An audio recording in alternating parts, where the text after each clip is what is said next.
Telugu one ప్రేక్షకులకందరికీ Bhargava Sharma నమస్కారం. అన్నపూర్ణే సదాపూర్ణే శంకర ప్రాణవల్లభే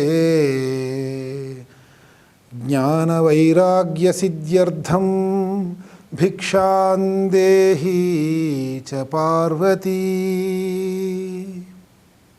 అన్నపూర్ణ అనగానే మనకి అన్నాన్ని ప్రసాదించేటువంటి పూర్ణాదేవత అని మాత్రమే అనుకోవక్కర్లేదండి. జ్ఞాన వైరాగ్య సిద్ధ్యర్థం భిక్షాం దేహి చ పార్వతీ అంటున్నాం. జ్ఞానాన్ని ప్రసాదించు తల్లి, వైరాగ్యాన్ని ప్రసాదించు తల్లి, అదే నాకు అన్నము అని చెప్పేటువంటి మాటని మనము ఆవిడకి చెప్పుకుంటున్నాం. విశిష్టమైనటువంటి ఆ అన్నపూర్ణాదేవి 15వ మెట్టు మీద శబరిమలలో ఆ 18 మెట్లలోనూ కూడా 15వ మెట్టు మీద వసిస్తూ ఉన్నది.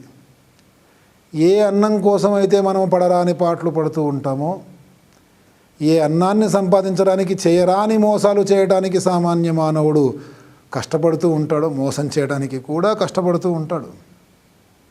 అనేక రకములైనటువంటి అబద్ధాలు ఆడతాడు. అలాంటి అన్నపూర్ణ దేవి ఆ యొక్క 15వ మెట్టు మీద ఉంది. ఆవిడ అనుగ్రహం పొందడం కోసం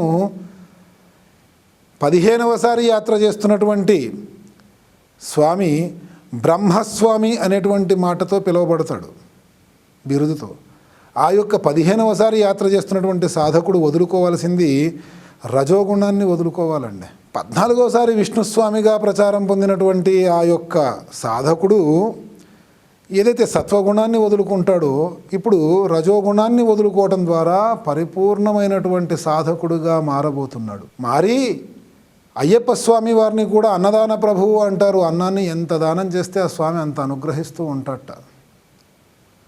ఆ యొక్క అన్నదాన ప్రభువు యొక్క అనుగ్రహంతో, అన్నపూర్ణాదేవి యొక్క కటాక్షముతో జ్ఞానభిక్షకి అర్హత పొందుతాడు. అప్పటిదాకా పూర్తి స్థాయిలో జ్ఞానం అనేది ఆ యొక్క సాధకునికి వచ్చే అవకాశమే లేదు 15వసారి యాత్ర పూర్తయ్యేంత వరకు. ఎప్పుడైతే జ్ఞానం అతనికి రాదో అతను అజ్ఞానం నుంచి బయటపడలేడు. ఎప్పుడైతే అజ్ఞానం నుంచి బయటపడలేడో అప్పుడు తనని నమ్ముకున్న వాళ్ళని అజ్ఞానంలోంచి బయటికి తీసుకురాలేడు. మనం మొదటి భాగంలో చెప్పుకున్నట్టుగా చీకట్లోంచి వెలుతుర్ని చూపించగలిగిన వాడే గురువు అనేటువంటి శబ్దానికి అర్హుడు. అయినా 15వసారి జ్ఞానభిక్షకి అర్హత పొందినా సంపూర్ణంగా ఇంకా గురువు అనేటువంటి మాటకి అర్హత సాధించలేదు ఈ సాధకుడు. అప్పటికీ బ్రహ్మస్వామి అనేటువంటి పేరుతోనే పిలువబడుతూ ఉన్నటువంటి పరిస్థితి. అన్నపూర్ణాదేవి అనుగ్రహం కలిగింది. ఇంటికి వచ్చిన అతిథులకందరికీ కూడా సత్కారం చేయగలడు, కడుపు నిండా అన్నం పెట్టగలడు, తనకి అన్నానికి లోటు లేకుండా తన కుటుంబానికి అన్నానికి లోటు లేకుండా పోషించుకొనగలడు, స్వామివారి అనుగ్రహానికి పాత్రుడు కాగలడు, అమ్మవారి అనుగ్రహానికి పాత్రుడు కాగలడు. కానీ ఇంకా గురు శబ్దానికి పాత్రత రాలా. గుకారస్త్వంధకారస్య రుకారో తన్నిరోధక అనేటువంటి మాటని మనం ముందు చెప్పుకోవడం జరిగింది. గు అంటే చీకటి, రు అంటే చీకట్లోంచి వెలుతురులోకి తీసుకొచ్చేటువంటి శక్తి కలిగిన వాడు గురువు. రు అంటే వెలుతురు. సూర్యుడు ఆది గురువు ప్రపంచానికి, తల్లి వ్యక్తికి ఆది గురువు. ప్రతి తల్లి ఆ యొక్క బిడ్డకి ఆది గురువు అవుతుంది. అలాగే తెలియదు అనేటువంటి అజ్ఞానంలోంచి తెలుసు అనేటువంటి జ్ఞానంలోకి నడిపించగలిగినటువంటి శక్తి ఉన్నటువంటి వ్యక్తి మాత్రమే గురుడు. జ్ఞానాన్ని ఇస్తాడు. అలాంటి జ్ఞానానికి అర్హత మాత్రమే వచ్చింది. ఇంకా అడ్మిషన్ కాల. అడ్మిషన్ అవ్వాలి, నేర్చుకోవాలి, అప్పుడు జ్ఞానాన్ని పొందాలి, అప్పుడు గురువు గారులుగా మారాలి.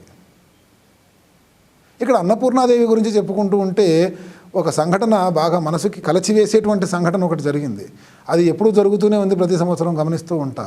అదేదో ఇంటర్మీడియట్లోనో, డిగ్రీలోనో, యూనివర్సిటీలోనో జాయిన్ అయినటువంటి ఫస్ట్ ఇయర్ స్టూడెంట్స్ని సీనియర్ స్టూడెంట్స్ ఎలాగైతే ర్యాగింగ్ చేసి వాళ్ళకి ఇష్టం లేని పనులు చేయించి నానా బీభత్సము చేసి వాళ్ళ మనసుని, శరీరాన్ని, ఆరోగ్యాన్ని క్షోభ పెట్టి మూర్ఖముగా ప్రవర్తిస్తూ ఉంటారో అలాంటివి అక్కడే కాదు సుమా, అయ్యప్ప దీక్షలోనూ మనం చూస్తూనే ఉన్నాం. ఎందుకు అలా ప్రవర్తిస్తారో గురుస్వాములు, సీనియర్ స్వాములు నాకు అర్థం కాదు. మొదటిసారి మాల వేసుకున్న కన్యస్వామి మొహమాట పడతాడు. ఒకటికి రెండోసారి అన్నాన్ని అడగలేడు.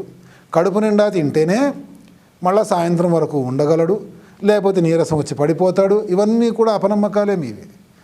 కడుపులో ఆకలేస్తే ఒకసారి కాకపోతే ఒకసారి, ఈ రోజు కాకపోతే రేపు ఖచ్చితంగా అడిగి తింటాడు. మానవ నైజం అది. కానీ వాడేదో మొహమాట పడిపోతున్నాడని చెప్పి మనం కూర్చోబెట్టి ఇంకా తిను ఇంకా తిను ఇంకా తిను అని వాడు వద్దు మొర్రో అని చెప్పి ఏడుస్తూ ఉంటాడు. అలాంటి ఆ వ్యక్తికి పోళ్ళంత తిండి పెట్టి తినలేక తిన్న వెంటనే బయటికి వెళ్ళి వాంతి చేసుకొని శరీరాన్ని పాడు చేసుకొని ఆరోగ్యాన్ని పాడు చేసుకొని అతను క్షోభపడుతూ అలా తినిపించిన గురుస్వాముల్ని తిట్టుకుంటాడు. కన్యస్వామి ఏమన్నా అంటే అది జరిగి తీరుతుందనే నమ్మకం మనలో ఉంది కదా.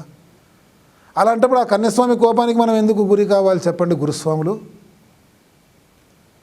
కాబట్టి ఇలా టీజింగ్ చేయటం, ఇలా ర్యాగింగ్ చేయటం, మాల ధరించి కన్యస్వామిగా అయ్యప్పని చూద్దామని చెప్పి పెడుతున్నటువంటి ఆ స్వామిని, దీక్ష చేస్తున్నటువంటి స్వామిని, అసలు అయ్యప్ప గురించి ఏమీ తెలియనటువంటి స్వామికి అన్నీ ముందుండి తెలియజేయాల్సిన మనమే అతన్ని బాధ పెడుతూ కళ్ళొత్తమని పేకొత్తమని ఇంకా నానా విధంగా అతనితోని సేవలు చేయించుకుంటూ ఎందుకు మాల ధరించానురా భగవంతుడా అని చెప్పి అతను బాధపడే విధంగా తయారు చేయటం ఏమైనా భావ్యమా?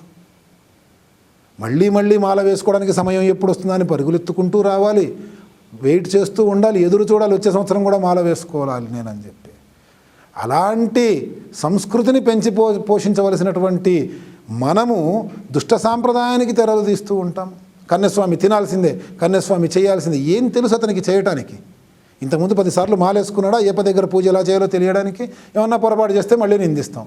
కాబట్టి కన్యస్వామిని ఎదురుగుండా కూర్చోబెట్టి 2వసారి 3వసారి మాల వేసుకుంటున్నటువంటి స్వాములు పని చేసి చూపిస్తూ ఇతనికి నేర్పించి సెకండ్ ఇయర్ నుంచి ప్రాక్టికల్స్ నేర్పించండి. అప్పుడు అతనికి ఆనందంగా ఉంటుంది, మనకు ఆనందంగా ఉంటుంది. అన్నం తినలేను అని అన్నవాడికి అన్నాన్ని ఎక్కువ పెట్టి వృధా చేయకండి, అతన్ని బాధించకండి. సమయానికి భోజనం పెట్టండి. స్వామివారి అనుగ్రహానికి పాత్రులు కండి. అన్నపూర్ణమాతకి ఆవిడ యొక్క అనుగ్రహానికి పాత్రులై పరమేశ్వరుని యొక్క అనుగ్రహాన్ని పొంది జ్ఞానభిక్షకి అర్హత పొందుదురుగాక. స్వస్తి.